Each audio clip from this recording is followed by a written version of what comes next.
Hello guys, para sa mga aspiring mga chiefmate, so huwag na kayong magpatumpik-tumpik pa.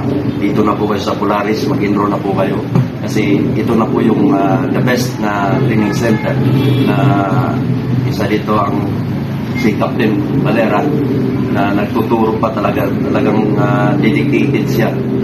It's very truly admirable si Kapitan. Tinuturo talaga lahat na. Parang actual na po ito. Kung gusto mong mag-chipmate talaga. So, thank you sa Polaris once again. So, good morning.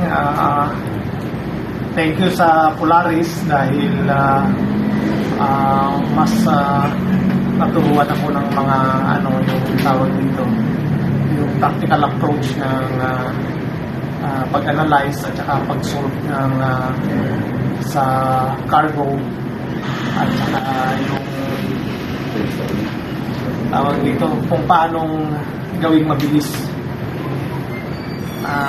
Magaling magturo si Captain Galera at saka siya, very approachable na tao at saka helpful.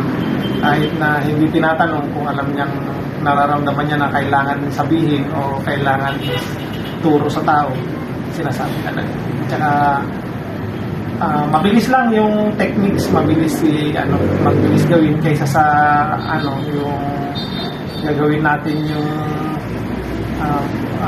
bookish na calculation, mahaba masyado. Dito yung approach niya napakasimple at saka napakadali. Yun lang masasabi ko sa Polaris. Salamat sa Polaris na dagdagan yung kalaman namin sa akin, pero yung kumpiyansa. Magaling magturo si Captain Galera. I will go and thank you. Thank you very much sa Polaris Training Center, especially to our instructor, Captain Galera. Napakalaking tulong po ito sa amin as aspiring chief officer. Thank you very much. Thank you Polaris sa lahat ng turo mo, sa lahat, well recommended sa lahat ng mga aspiring chiefmate. And well recommended. Thank you.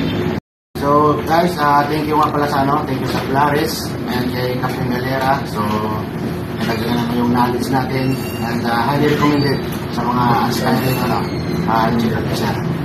Thank you. Thank you po sa Polaris at saka sa Captain Galera. Mahusay mo siyang magturo at saka dapat mo natutunan dito marami silang program na binibigay sa thank you ulit.